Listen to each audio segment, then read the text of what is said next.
Barbara Hidalgo is cruising on her yacht, declaring herself the new CEO of Medusa. Moments later, the yacht explodes and she's screaming underwater. The police are on the case. Detective Danger Carmelo is briefed. Barbara, 40 years old, wealthy, powerful, and now missing.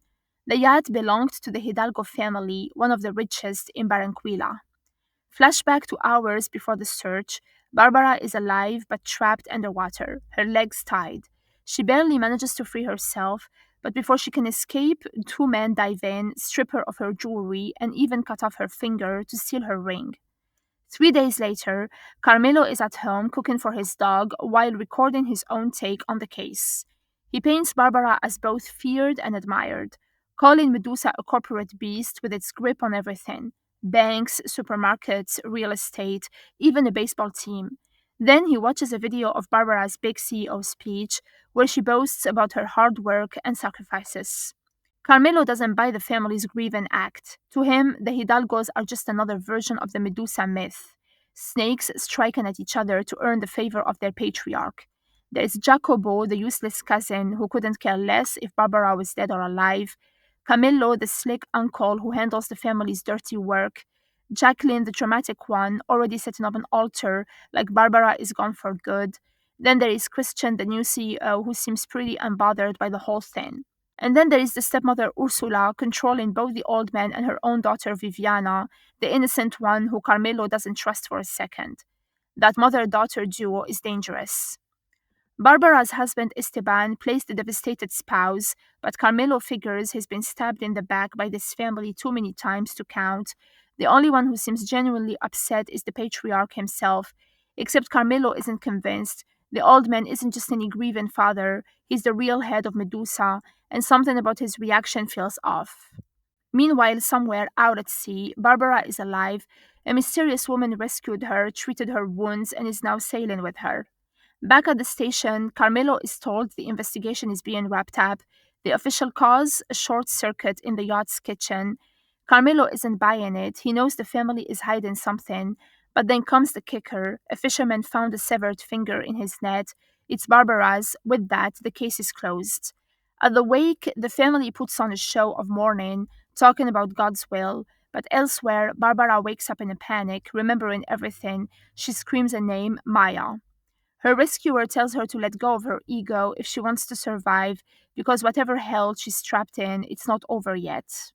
Danger isn't buying the whole accident story. His detective friend Porras admits something is off. It has been tough to gather all the evidence, and the captain shut everything down fast. Later, Danger records his own notes. Barbara was alone on the yacht, which is strange. No one at the dock had seen a thing. She was supposed to meet her husband and daughter to celebrate her promotion. Something doesn't add up. Meanwhile, Barbara regains consciousness. The woman who saved her tells her she's guided her back and that her unfinished business is keeping her in this world. She has to go back. Then the news breaks. Barbara Hidalgo is alive. After everyone believed she had died in a yacht explosion, she'd miraculously survived. A reporter points out how wrong people were to assume foul play, but not everyone is convinced. Another journalist reminds viewers that just because she is a high powered executive doesn't mean she isn't a target. At the hospital, Barbara's husband Esteban is relieved to see her alive. He tells her not to worry, they'll find the best surgeons, even go to the US if needed, to get her the best prosthetic for her missing finger. But Barbara has only one question: where is Maya? Esteban claims this has been hard on their daughter, and he isn't sure what to expect when she sees her again. Barbara struggles with gaps in her memory. She tells Esteban she can't recall anything from the accident or even the events leading up to it. He reassures her that everything will be fine, he'll always be by her side. A doctor explains she has dissociative memory loss, a rare type of amnesia caused by her injuries. It made her forget important details while holding on to random ones. Psychotherapy could help, but there are no guarantees. Esteban tries to comfort her, saying they should focus on making new, happier memories. When Barbara finally reunites with her daughter, she assumes Maya was the one who pulled her out of the water. Later, Barbara questions Esteban about the person she used to be.